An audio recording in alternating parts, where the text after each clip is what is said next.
Hello and welcome back to the Posties Cat. My last video was all about cat nutrition, and in it I mentioned that if your budget is on the lower end, you can find a lot of store-owned brand wet cat food that is very affordable. I decided for my second video I would review one of the cheapest wet cat foods I could find.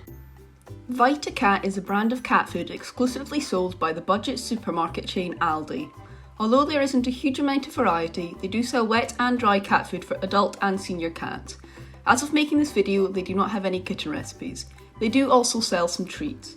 I won't be reviewing their entire range today, but I have selected 3 of their offerings to go through: their mousse tins, pate trays, and their meat chunks in jelly tins. The meat chunks in jelly tins come in 2 different flavours, chicken and salmon. The nutrition labels are almost identical, except that in the chicken recipe it highlights it having 4% chicken, and in the salmon it highlights it having 4% salmon. These recipes come in 400g tins and cost £39 each. According to VitaCat's feeding guide, the average cat should be eating one 400g tin a day, meaning the cost per day will be £39. If we multiply that by 365, we can see that this diet would cost you £142.35 per year per cat. Both the salmon and the chicken flavours contain 36.84% protein, 23.68% fat, and 24.21% carbs on a dry matter basis. This is a lot more carbs than is ideal, so it is not the most species appropriate diet. One concerning thing to note is that on the nutritional labels on these recipes it has a warning that this food is not suitable for human consumption. The pate and the mousse do not have these warnings. Serving this food is not the most convenient. Instead of food being portioned out into meal-sized containers, it is in one large tin, which means you will have to measure out meals yourself and then seal up the tin between servings. The smell of this food was the most powerful out of the 3 kinds I reviewed, with the scent lingering in the air more than the others. While there were a lot of chunks at the top of the tin, the bottom of the tin had a lot more jelly, so I would recommend mixing the tin through before serving. The chunks are a little hard, but can still be mashed up with a fork if you have a cat that needs softer food. Out of all the foods he tested, the chunks and jelly was Shabal's least favourite. Although he ran over when I first plated it up, he quickly lost a lot of interest. He only licked the jelly off from the chunks and refused to try any of the actual meat. He may just not have liked the flavour, but as this only comes in 2 flavours, picky cats will have less to choose from. The pate trays come in 3 flavours: turkey, beef and salmon. Again, the nutritional labels between the flavours are the same except for the primary protein. They come in 100g trays and cost £20 each. According to the feeding guide, the average cat needs 2 to 3 trays a day. This means this food will cost between £40 and £60 per day, which is between £146 and £219 per year per cat. All 3 flavours contain 50% protein, 33.33% fat and 2.78% carbohydrates on a dry matter basis. This is an exceptionally low carbohydrate food and is very species appropriate. Serving this food is really easy. You just peel off the top and either let your cat eat out of the tray or empty it out onto a plate. If your cat likes really soft food, it is easy for you to mash up the pate.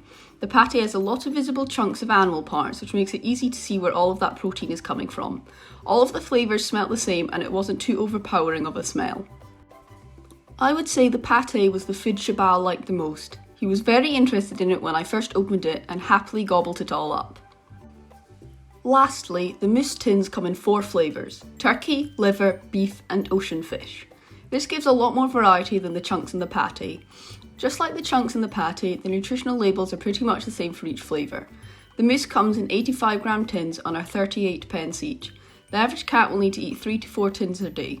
This puts this food's daily cost between £1.14 and £1.52. This food's yearly cost is between £416 and £554.80, which makes it considerably more expensive than the other 2 options we have looked at. All 4 flavours contain 47.62% protein, 28.57% fat and 10% carbohydrates on a dry matter basis. The carbohydrate levels are higher than is ideal, but still low enough to be more species appropriate than a lot of foods out there. Again, serving this food is more convenient than the large jelly chunk tins, as they are portioned out into smaller meals. The mousses don't fall out neatly like the pates do though, so you will have to scrape it out with a spoon or fork if you don't want your cat eating from the tin. The texture was drier than I was expecting from a mousse, but once you mash it up it becomes creamier. Some of the tins did have odd dark stains at the bottom of the tins which I had to pick out. This probably isn't the biggest deal in the world, but I thought it was worth mentioning.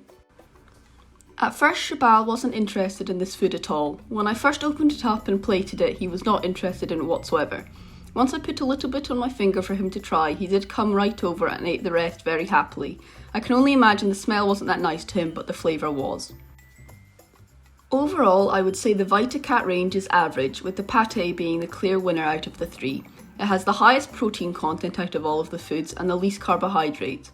It also has a really low daily cost, especially if your cat is one of the ones that only needs 2 trays a day. The chunks and jelly is also an okay choice if budget is a big concern, as it is the lowest cost wet food I have found so far, and although it has a lot more carbs than I would like, it is still much better than dry food. Some cats may not like the texture of the chunks though. I cannot honestly recommend the mousse though. It just doesn't make sense to me that it's priced so much higher than the pates with less desirable levels of carbs and proteins. If you really want that creamy texture, you can just spend a couple of minutes mashing up the pate and you'll get the same results. Obviously at this price range you won't be getting high quality, organic grass-fed beef or the best salmon around, and instead are getting a lot of animal byproducts. So whilst this cat food may not be up to Jamie Oliver's standards, it's cheap, it's cheerful, and is still a major upgrade to what the majority of the UK population feeds their cats. Thanks for watching, please like, comment and subscribe, and I will see you next time.